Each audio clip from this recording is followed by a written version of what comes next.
जब नसों में दर्द होता होगा, जब हड्डियों में दर्द होता होगा, एक एक नस में, एक एक हड्डी में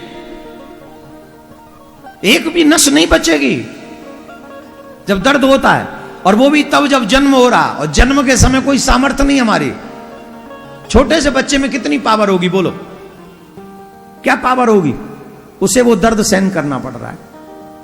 और मृत्यु के समय हर किसी को वो सहन, अच्छा उस दुख को वो बता नहीं सकता, किसी को बता सकता है क्योंकि याद ही नहीं है। उस सेम दुख का अनुभव जो बच्चे को हुआ, वो सेम दुख का अनुभव करती है मां जो उसको नॉर्मल डिलीवरी से बच्चा हुआ। जिस मां ने साधारण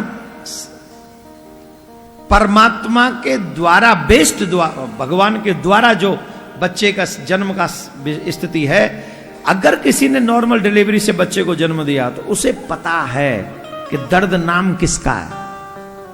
वो माएं जानती हैं, हर कोई नहीं जान सकता, बाप नहीं जानेगा। लेकिन जब बाप का जन्म हुआ था तब बाप को भी पता है, अब वो भूल गया। लेकिन यही सेम दर्द मृत्यु के समय सबको होता है, पिताजी हो, माताजी हो, कि तो बेटा जी हो, बेटी जी हो, सब। पर एक फर्क है। अच्छा बताओ, किसी को बिच्छू खाया है? कोई है यहां ऐसा जिसको बिच्छू खाया हो? पहाड़ों में तो बिच्छू बहुत होते हैं, खेतों में भी बिच्छू पाए जाते हैं। एक हमारा भगत खड़ा हाथ उठा रहा है, 1 मिनट बेटा खड़ा हो जा जरा।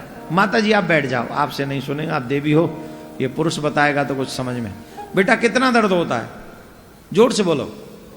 अरे और जोर से बोलो। हैं? कहां खाया था? हाथ में? क्या लग रहा था? हाथ को काट दो, जल्दी से दर्द दूर करो। हैं?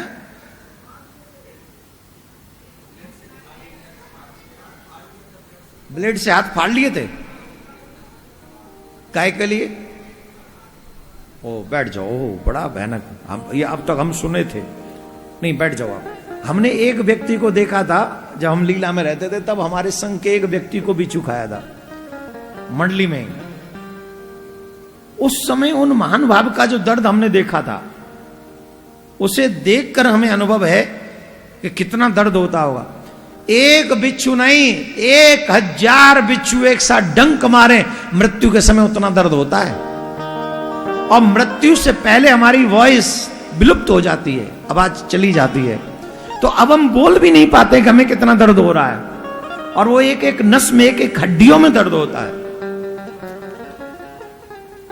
अब बोलो, ऐसे ही मरना चाहोगे? जवाब दो। इसी दर्द को सहन करना चाहोगे? बोलो हाँ या ना? पक्का? नहीं ना? एक ऑप्शन है, भगवान के हो जाओ, तुम्हें वो दर्द फेस नहीं करना पड़ेगा, वो दर्द फेस नहीं करना पड़ेगा। अब आप ये कहेंगे कि महाराज मरना तो है तो वो तो दर्द फेस करना ही पड़ेगा। नहीं करना पड़ेगा। आपको एक उदाहरण हम देते हैं, उस उदाहरण को समझो। दे उदाहरण। सिंहनी जब शिकार करने जाती है अपने जबड़े से, बताओ उसका क्या इफेक्ट होता है? बचेगा कोई? एक बार उसने यूं पकड़ा नहीं, खेल खत्म। हां जी कि ना जी? लेकिन उसी जबड़े से जब वो अपने बच्चों को उठाती है तो बोलो, अरे कुछ तो बोलो। जब वही जबड़े से अपने बच्चों को उठाने जाती है तो क्या उतना ही दर्द होता उस बच्चे को? उसे पता भी नहीं चलता, उसे पता भी नहीं चलता कि कहां ले जा रही है। क्यों? क्योंकि उस समय सिंहनी को पता है कि वो किसी शत्रु को नहीं, अपने बच्चे को उठा रही है। ठीक वैसे ही जो भगवान से विमुख हैं उन पर काल जैसे सिंह शिकारी पर आक्रमण करता है, वैसे ही काल उसके ऊपर आक्रमण करता है।